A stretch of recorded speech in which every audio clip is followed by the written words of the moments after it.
Hey, it's Aaron on the Metal Theologian channel. We're sort of been a little bit of a mixed bag lately as far as metal goes. I've been sort of this weird, like, in between space as far as I've been listening to, like trying to think of a topic or something coherent to say in one of these. It'd be kind of tough under the circumstances. Like, I'm currently trying to crack this record in my head. I talk about digesting records and sort of getting my head around them, right? And this one is just sort of eluding me so far. It's the sort of thing I kind of want to love. Yeah, I mean, look at that cover, right? Our Talk or whatever. They're Canadian. It's from '83. And it's just apparently appears to be just these two guys. So the super sort of obscure like little project that I don't know they've probably forgotten about by now. That shirt too. And like I feel like this is sort of a hard rock record in spirit. It definitely sort of gets lumped in with that. I mean, you see it on metal lists and that sort of thing. And it seems like it's sort of going for this sort of like understated intensity in the way the songwriting is done. Little parts like this where then it sort of holds back a little bit and then it sort of builds up again. But I kind of feel like it doesn't get to where it's trying to get to. And it has these moments like this that kind of, harken back to almost like a 70s prog sound. But it's not really a progressive record either. This kind of reminds me of Pink Floyd, actually, this section. I don't know, like I said, a record like this, I really kind of want to like. I don't know, but maybe I haven't got my head around it yet. Or maybe it's just not that great. That's definitely possible. This record doesn't have the best reputation, like, among collectors. I can tell you that for sure.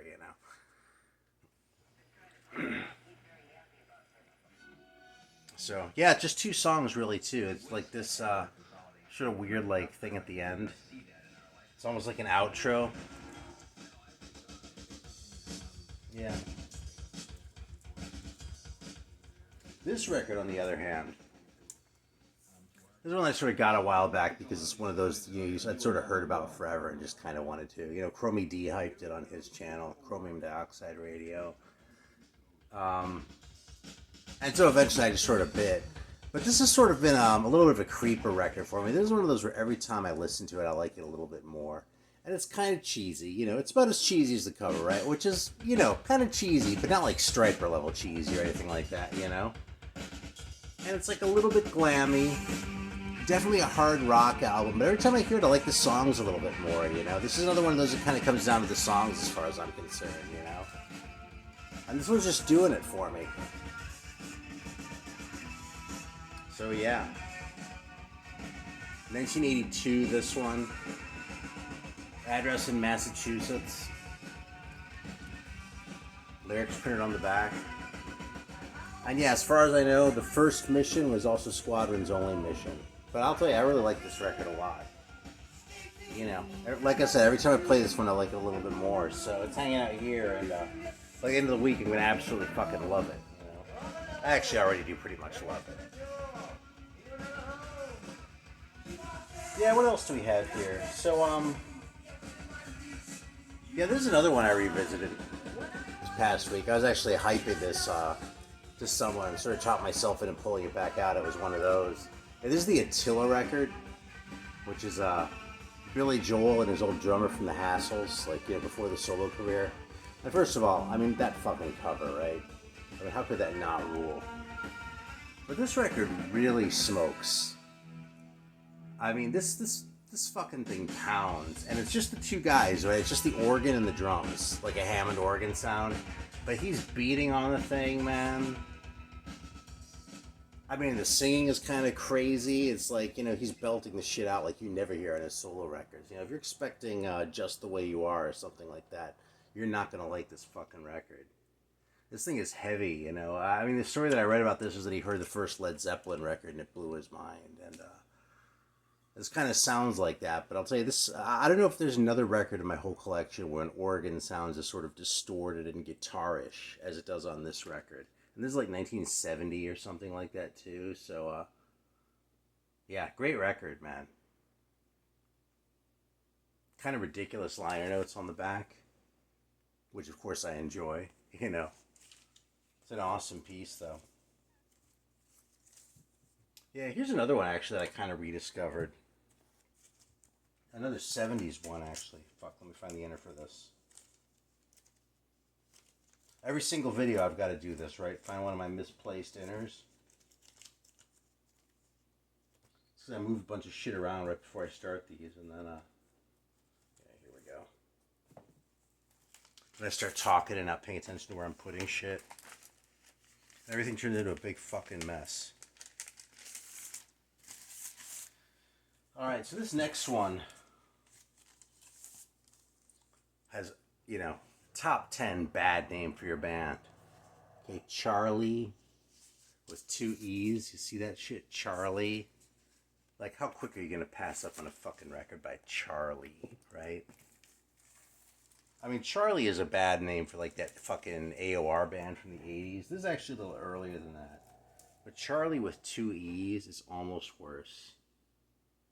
But I'm telling you, this fucking record is really good. Really sort of guitar-dominated record. I think there were a couple different versions of this, too. And actually, this is another Canadian one, but...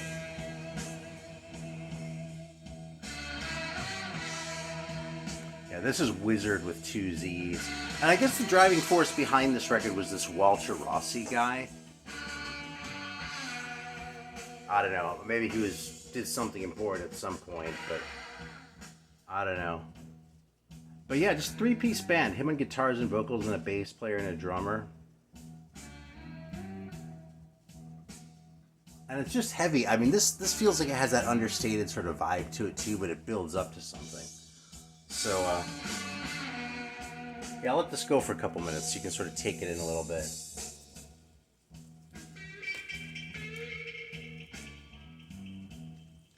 So it's funny, last time I had one of those sales, right, I went through a bunch of records, and I was like, you know, one of the things I sort of said, I can let go of some of these records, and most of these, if I decide I miss them, and I regret it, I can find them again easily enough, you know?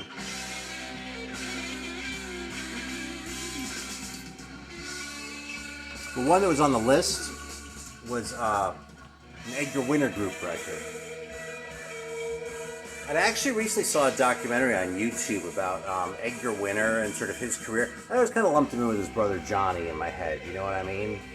Sort of like, you know, and I kind of like the Johnny Winter records. You know, it's decent like blues rock stuff, you know? So I'm not like a huge fan. It's not like I'm out here hyping that shit every day of my life. But every once in a while I'll put on a Johnny Winter record and enjoy it, you know? And Edgar in my head has sort of been like relegated as like, sort of along with Johnny, but like with less good songs. And, I don't know, just sort of ended up there. So I didn't really realize that, like, Edgar was really kind of the one who was, like, the one with the creativity, who was, like, really trying to do shit. And the documentary that I saw was, like, about this fucking concept record he did that was based on, like, L. Ron Hubbard's novels or something in the late 80s. And what I've heard off that record is pretty hard to stomach, right? But it did kind of make me curious to sort of revisit some of his shit. So I was like, fuck, man.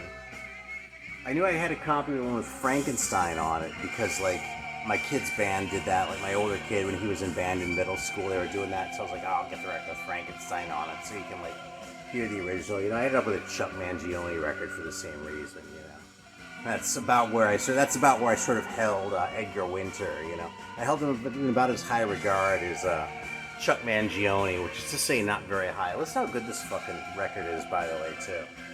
That's why I picked now to tell this long, drawn-out story, right? So anyway, I like looked at some Edgar Winter records at the store, and I was like, oh, maybe I should get that one again. But I do have a copy of like one of the White Trash records, which I'd never even played even once. And that was this one. I was like, I should probably listen to that one again before I bust the other one out, right? So I finally got off my ass after like a month and went over to pull this one out to actually give it a chance. And I found this fucking record right next to it. Like, I could have sworn I had sold this thing, but there it was on the shelf. So I was like, oh, well, I guess I didn't fucking sell it. Because some things, you know, 2 copies will creep into my collection. I'll be like, oh, I didn't know I had a second copy of that, you know. But not Edgar Winter records, you know. So I was like, oh, okay, well, I guess I didn't let go of it. So this White Trash record, like, I kind of think I get what Edgar is going for with it. You know, they're trying to do like sort of more of a funky type thing, lots of horns and that kind of shit. But it wasn't really what I was looking for at all. You know, it was like, I could appreciate, I mean, it was definitely not like a Johnny Winter type record, right? It's completely different from that kind of shit. But, you know, I don't know, maybe someday I'll come back to this one and like it, but it was not what I was in the mood for. But this record really kind of appealed to me, man. You know what's funny is I didn't even realize the song Free Ride was on this, you know? I mean, that might be even more of sort of, you know, an 80s FM radio staple, you know, classic rock radio thing than Frankenstein was. But I don't know, man. This is kind of like, it's a little bit eccentric. Maybe not as eccentric as the cover sort of would seem to promise, you know, which is maybe why I was a little bit disappointed by it when I first heard it. But sort of coming back to it, after not having listened to it for a while, I was really digging this, man. I think this is at least as good as anything that Free ever did. You know, there's the gatefold. Kind of a classic 70s look there, right?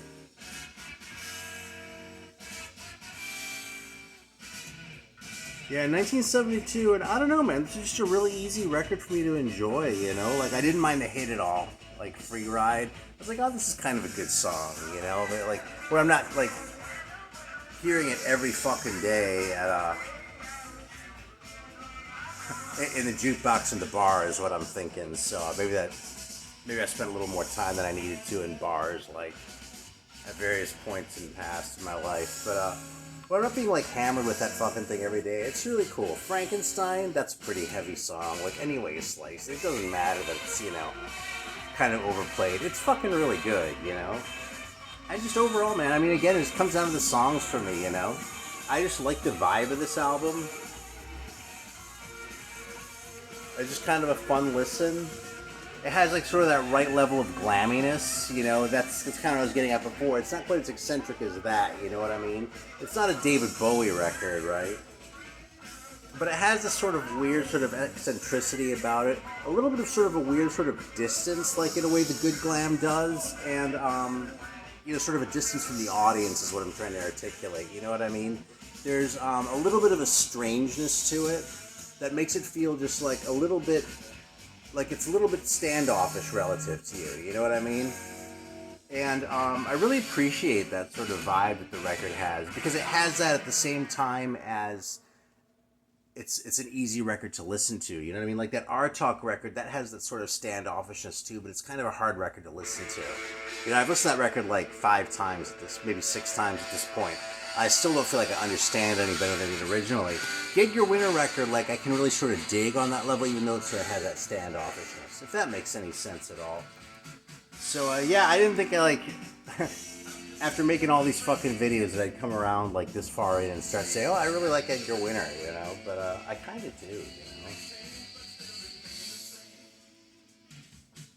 Now it's funny because I could have sworn I'd gotten rid of that Edgar Winter record. This one I could have sworn I still had, but I'd actually let go of it. I had to like rebuy this one. So I also pulled out some Groundhogs, you know. And this is just a really good sort of guitar-dominated rock and roll record, you know. Their earlier records actually took me a little longer to get into. I actually pull out my other ones here because I'm going to sort of beat my way through them again. And listen to Scratching the Surface as well. And I mean, this is a really good blues rock record, okay? I mean, I probably like this as much as I like the early Fleetwood Mac records. And I really like those Peter Green era Fleetwood Mac records, you know? So as far as that sort of blues rock kind of vibe goes, I mean, I'll put the Groundhogs up there with the best of them, you know? But that's kind of a more specific mood. Whereas Split, I can really dig as sort of a hard rock record. Maybe it isn't as intelligent as Thank Christ for the Bomb, which I think metaphysically, this is probably my favorite Groundhogs record. This is the one that got me into them. Like, I had heard Split and thought, whatever, you know. Then someone played me Thank Christ for the Bomb, and I was like, oh, that's really fucking good, you know. And then I went back and listened to Split again, and I liked it. These days,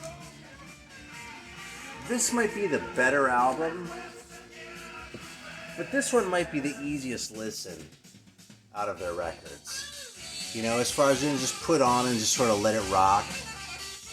and just sort of dig it, you know, while I'm sort of doing my thing around the house or sitting and actually listening to it or whatever, you know. It's just a cool record. So, yeah, this is, I think, a Liberty pressing. Let's show off that gatefold, though, too. Fucking 70s excess there. It's hard to imagine. Like, by the 80s, they weren't paying for you to have a fucking gatefold just to put a picture like that in there. You know? That's like almost no metal records have gatefolds, you know? To the point where it kind of pisses me off when reissues do have gatefolds. It like feels a little bit revisionist somehow. Actually, this is an example of that. Like this Oblivion record. There's a recent reissue because, I don't know, I kind of snoozed when this was not that expensive. Like when it was not that expensive, I was holding out for one that was maybe $20 cheaper, and then instead it went up like, you know, over 100, and I'm like, yeah. I'll settle for the reissue on that one because I'm not that big a fan. But dude, they actually did a nice job with this gatefold, you know? But it still kind of pisses me off because like when this record came out, they were not paying for gatefolds for metal records. Especially not when they couldn't even spell their fucking band name right. You know what I'm saying?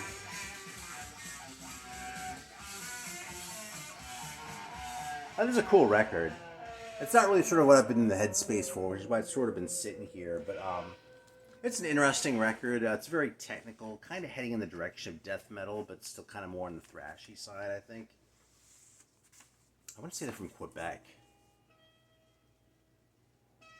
Yeah, based on their names, I think I'm probably right. And yeah, it's like 89, 90. So, you know, really sort of from that era when some of the thrash stuff was getting a little bit tired, you know. There aren't a whole ton of like late 80s, early 90s thrash records that I think just suck. But a lot of them feel kind of like they're retreading the same territory too, you know what I mean? And I don't know, that one kind of feels that way to me right now, but again, I might just not be in the right headspace for it, you know? Because this is the kind of shit that's really appealing to me. And actually, here's another one that I want to hype a little bit.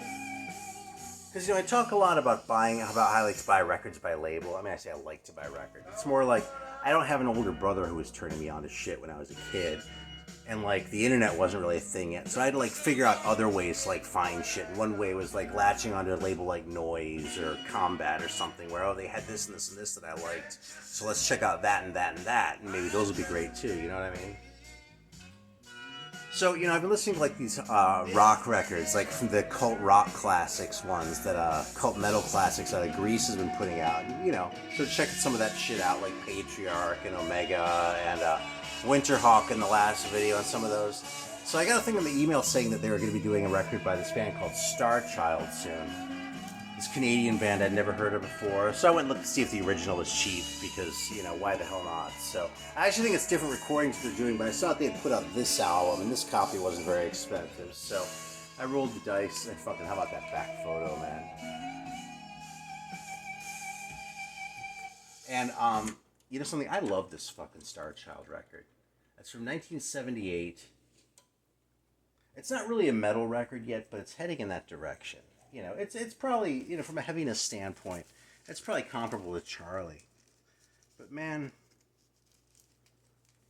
the songs are good. I keep saying this, like every song on this fucking record is good. Like, I was hyping those Winterhawk records last time, but I think this one, as far as just like the quality of the songwriting, probably beats either of those. And look at this obscure, like, nobody label. Fucking Axe Records Limited. I love that kind of shit, right? Yeah, this has some sort of proggy impulses, but it doesn't like crawl up its own ass or anything like that. It's just like the songs kind of stretch out because that's how long it takes them to tell the story they want to tell in each song, you know?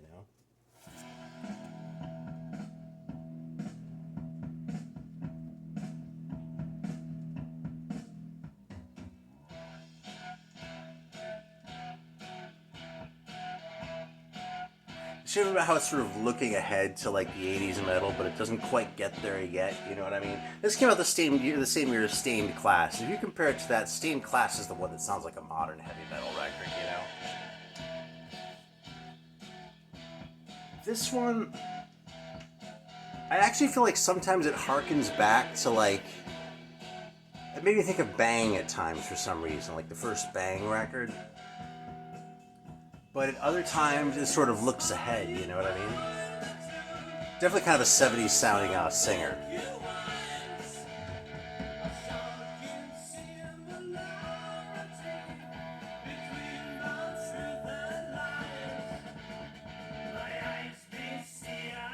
I like the way they're able to play at a major key, but still like retain this sort of darkness and sort of intensity that they would be getting if they're playing in a minor key, you know? And if they had played this different, this could have been like a happy song. If they'd done something a little bit different with the rhythm or something like that. But instead it's sort of, it's a little bit pensive, you know what I mean? A little bit like it's holding a little something back. And I really appreciate that about this fucking record. Yeah, Star Child, man, I'd never heard of these fucking guys before. So, yeah, and the album's called Children of the Stars. And of course, I'm a sucker for like when they reuse the band name in the album title. So Star Child, Children of the Stars. It's not quite Demon, Night of the Demon, but it's close, you know? Yeah, apparently this is a promo copy too. Like, it's not a gold stamp promo, it's a fucking ballpoint pen stamp promo.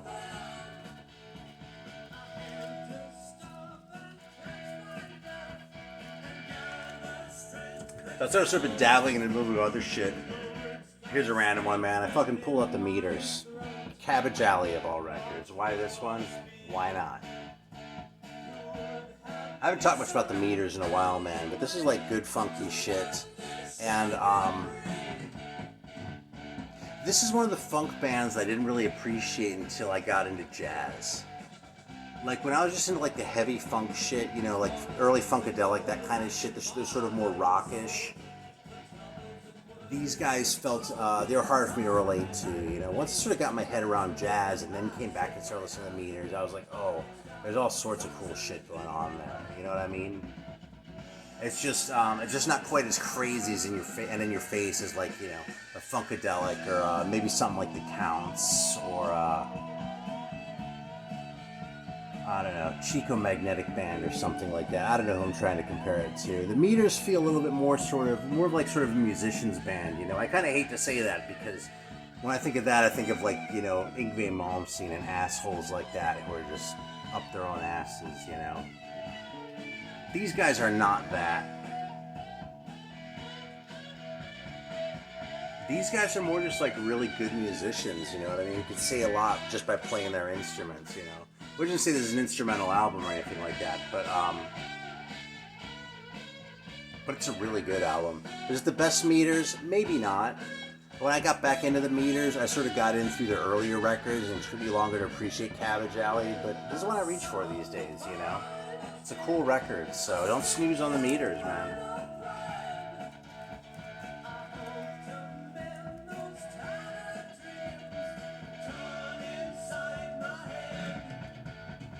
Yeah, let's finish this one up. Finish or maybe one more, depending on how the timing turns out. Yeah, a lot of times I tend to talk about singers a lot when I'm talking about bands, you know? I think a good singer makes a huge difference in a band. And a mediocre singer, if it's a strong enough band, can be just fine, you know what I mean? A good serviceable singer, no problem. But like a singer can definitely sort of bring a band to the next level.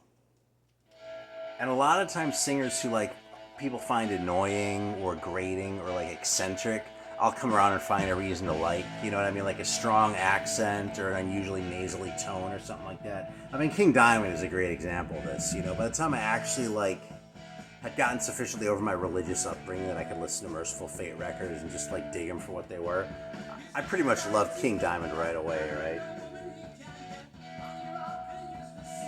But this Century record, which is really a pretty cool hard rock record, this one kind of taxes my patience with the screechiness of the vocals. In fact, I'm going to throw this on for a minute too. Isn't this Star Child record good though? It just fucking rocks. It's not like, I don't know, it rocks and then it thinks for a minute and then it rocks some more, you know? Like that, you know? Great record, man. This is a really great find as far as I'm concerned. I mean, I joke about blind buying shit and like taking chances on records, but that's why, because every so often I'll find a fucking record like Star Child I just fall in love with it and go, oh my god, that is so cool. Alright, so we're saving the best for last, by which I mean we're saving the irritating one for last. This one actually, I mean, I don't want to like overplay the irritatingness. This is a really good hard rock record. Might be a little bit heavy on the keys for me if I weren't sort of in the headspace for it. But I am. So I've actually been listening to this one kind of a lot. But the guy like starts out screechy and he gets even screechier. And like, it's funny, the Militia record has a reputation for that. Like Mike Solis' vocals on The Sibling. But he sort of sings in like a high mid-range and then will like really wail and like really go for these high notes. He sort of gives you a little bit of a break from it. And then like he'll do like this fucking ungodly scream. This guy just stays way the hell up there and just fucking stays there for the whole time. I don't know anything about him or anyone else in this band, by the way. Named Dan Jeffries. Yeah, I almost thought it was Don. Dan Jeffries doesn't really mean anything to me. Yeah, Fabian Bortolato.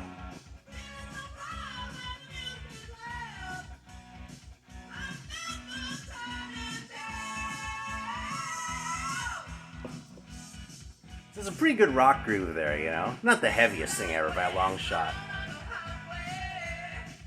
But closer to mid-paced rocker, but like here, he's already like... And they have the dual track this shit. It just goes higher and higher, man.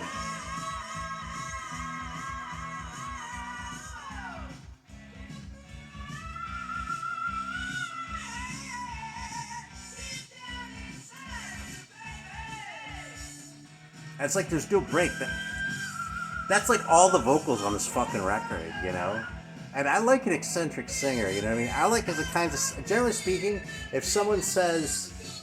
I like this record, but the singer just annoys the fuck out of me. Generally speaking, when someone says that, I want to hear that record, and I'm probably going to like it, you know? But this guy's a little much for me. I'm going to bump it ahead a little bit. Just to give you a sense, because, like, it's not just the first song. Okay, we're going to jump ahead here.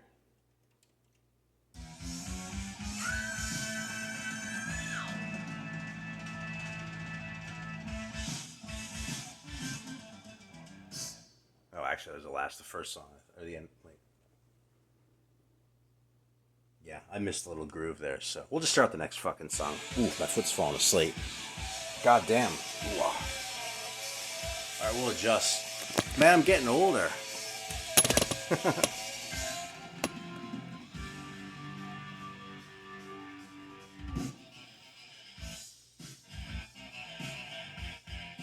Fucking Century. It's a pretty good rock groove, isn't it?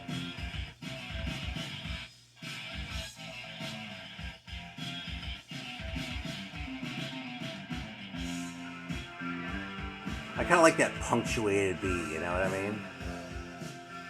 In fact, if you want to know a song like that, and a song that has like a similar groove with a singer that actually does annoy me, fucking Drop Dead Legs by Van Halen.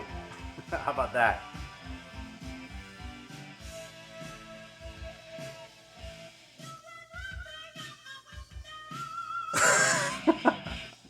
I don't know, maybe like in the course of like talking this sort of through, like seeing how this is sort of like, you know, what bands am I agonizing over this week, right?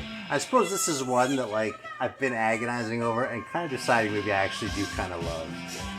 Because if you're watching this, you probably hate this fucking guy. And I kind of like him just for that.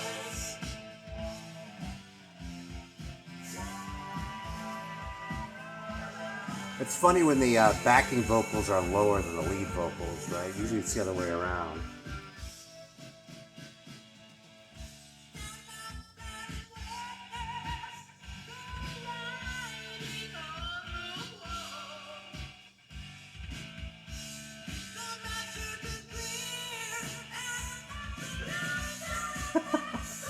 Yeah. I don't know, man. I'm thinking maybe this is actually great. Sometimes I have to work through these things, you know what I'm saying? Yeah, like imagining you watching this cringing is making me really like, what is his name? Fabian something? God, he couldn't have a better name than Fabian either. He sounds like a fucking Fabian, let's be honest. Alright, Fabian Bortolato. There we go. So on that happy note, I really strongly recommend the Star Child record. This one I recommend with reservations, and I'll tell you, I've thought about, like, maybe if I didn't, play so much music in my videos, it'd be easier to monetize or whatever if I ever decided to do that, which, I still haven't yet. But, sometimes I just need to sit here and, like, listen to this with you all and, like, figure out what I think is something. So I think it would probably change the channel a lot if I actually did that. So it is what it is, man. Anyway, I always appreciate you watching. Thanks for hanging in there for these fucking yelps and screams. And, yeah. Hope you heard something you dig, because I'll tell you something. I did, even though I haven't necessarily been glowing in my reviews of all these records are interesting to me. And Star Child is great, and actually Squadron is great too. And the Groundhogs are pretty great too. There were a few great ones. What the hell, I'm not just insulting your fucking intelligence the whole video, so take it for what it is. Thanks for watching.